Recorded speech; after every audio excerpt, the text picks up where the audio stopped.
Hey guys, and welcome to another video with Sound Solution, and today I want to go over some budget-friendly microphones that I use in my home studio to record drums. So let's take a look.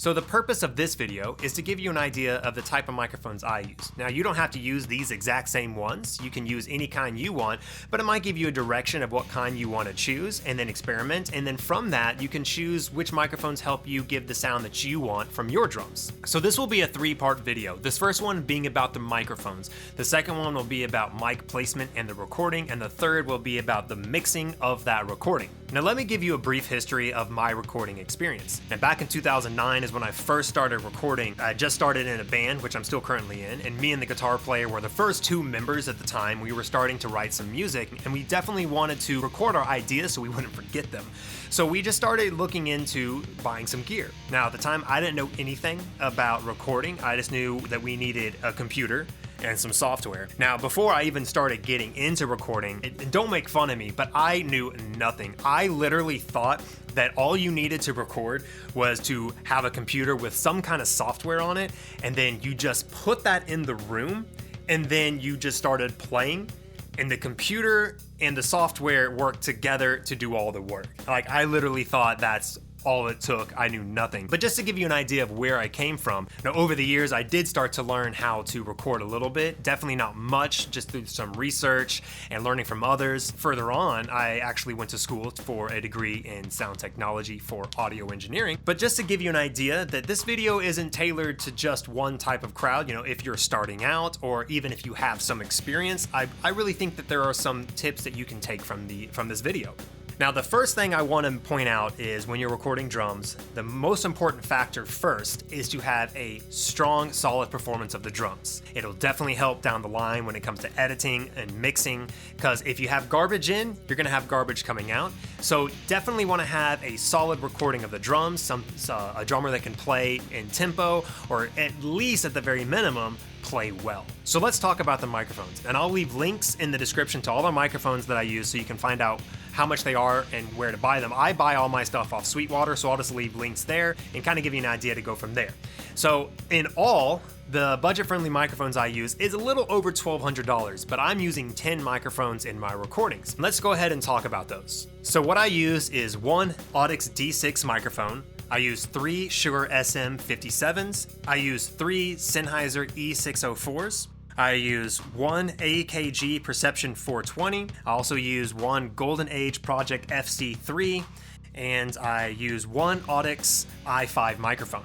So the first microphone I want to talk about is the one I use for my kick drum, and that is the Audix D6 microphone. And what I like about this microphone is, one, it's not really too expensive. It's pretty popular. You can find it used in a lot of live shows and a lot of recording studios, but it's a dynamic cardioid microphone and it's very durable. What's cool about this one is in the frequency response, it picks up the low end and the high end, scooping out that mid range. So you get that low end from the kick as well as the high end of that attack.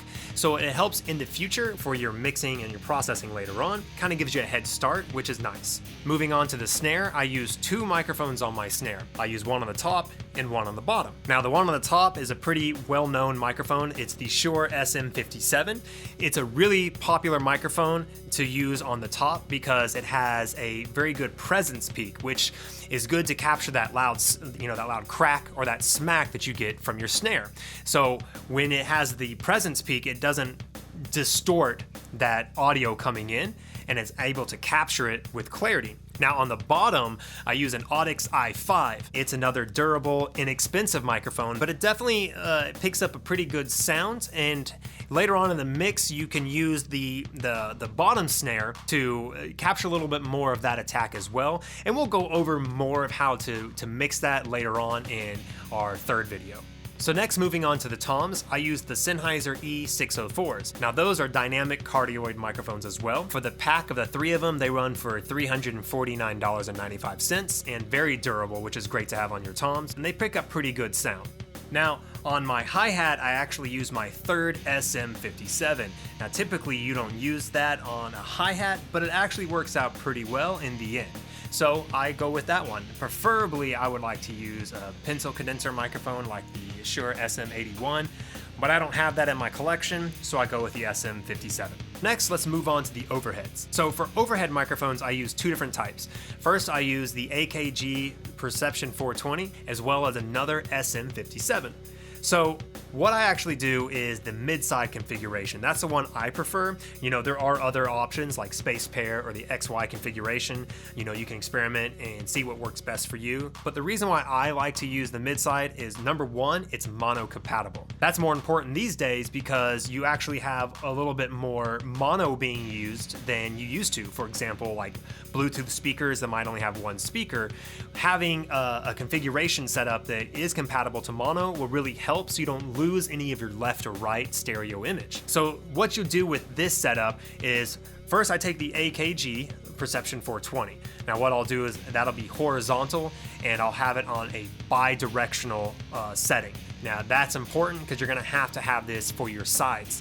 It captures the left and it captures the right, both sides of the room, so it gives you a little bit more depth. Now for the mid microphone, I use the SM57. So you'll need, in this mid-side configuration, you need your bidirectional and you also need your cardioid pickup pattern, which is what's provided with the SM57. So what I do with that one is I point that one down at the drums, but you want to make sure that you have your capsules lined up and as close as possible. Now with the mid-side, the purpose of that is you capture the room. You capture your stereo image of your left and your right. Now keep in mind, I love to mic up everything because you have every image of every drum. You capture every sound of every drum and you can have that for your mix. The overheads provide the sound of the room and give you more depth, so it sounds a little bit more full or more like it's in a room. Now the last microphone I use is the Age Project FC3. I use that one for the room mic.